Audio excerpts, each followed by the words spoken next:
మనము వెలిగించబడాలి. మనం ఆరిపోతున్నాం, గుర్తుపెట్టుకున్నావు. హల్లెలూయా. మనం ఏమైపోతున్నామంతా ఆరిపోతూ ఉన్నాం. దేవుడికి స్తోత్రం చెప్తాం. మనం ఎప్పుడు కూడా వెలిగించబడాలని దేవుడు కోరుకున్నాడు. దేవుడికి స్తోత్రం చెప్తాం. పాఠంలోను, వాక్యములోను, ఆరాధనలోను నువ్వు వెలిగించబడాలని దేవుడిని ఏర్పాటు చేశాడు. దేవుడికి స్తోత్రం చెప్తా. నువ్వు వెలిగించబడాలని ఆయన నిన్ను ఏర్పడ్డాడు. దేవుడికి స్తోత్రం చెప్తా. నువ్వు వెలిగించబడాలని ఆయన నిన్ను ప్రేమించాడు. దేవుడికి స్తోత్రం చెప్తా. నువ్వు వెలిగించబడాలని ఈ 3వ రోజు ఉపవాస ప్రార్థనలో నిన్ను కూర్చోబెట్టాడు. దేవుడికి స్తోత్రం చెప్తా. నువ్వు ఆరిపోవడం ఆయనకి ఇష్టం లేదు. నువ్వు ప్రతి పక్కకి ప్రారంభమైనప్పుడు నువ్వు ఆయనకి ఇష్టపడు. నువ్వు వెలిగించబడాలి. దేవుడికి స్తోత్రం. హల్లెలూయా. దేవుడు వెలిగించబడతానన్న గట్టిగా సప్పుడు కొట్టు ప్రభునామమున అయిపోతా. హల్లెలూయా. మనము ఆరిపోవడం దేవుడికి ఇష్టం లేదు.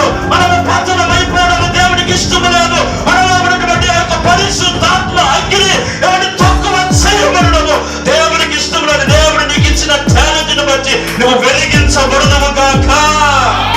ఆమేన్. ప్రతి ఒక్కరు వెలిగించబడుదురు గాక. ప్రతి ఒక్కరు జీవించే వారి దీపస్తంభం మీద ఉండురు గాక. ఆమేన్.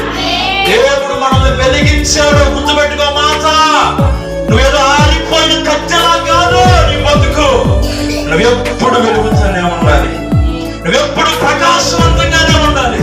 నువ్వెప్పుడు నీలో దేవుడి యొక్క ఆత్మ నీలో ఉన్నంత వరకు నీ దీపాన్ని ఆర్పడానికి ఏ మనుషుని లోకంలో వాడు. హల్లెలూయా.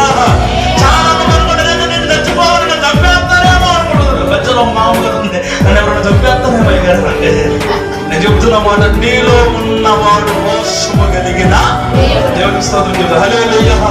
హల్లెలూయా. నీకు విరోధముగా రూపింపబడిన ఏ ఆయుధము వర్తిల్లనే. హల్లెలూయా. దేవుడు మనల్ని అలా ఉంచాడు. వెలిగించబడాలనే దేవుడు మనల్ని ప్రేమించాడు. సార్, నువ్వు పాపములో ఉండిపోయి, శాపములో ఉండిపోయి, దేవుని మందిరానికి దూరం అయిపోయి నువ్వు ఆరిపోవడం ఆయనకి ఇష్టము. నువ్వు పతనమైపోవడం ఆయనకి ఇష్టము. ఒకవేళ నువ్వు పతనమైపోతే నీకంటే ముందుగా ఆయన బాధపడతాడు. అయ్యో, ఎందుకు నా బిడ్డ అయిపోతుంది?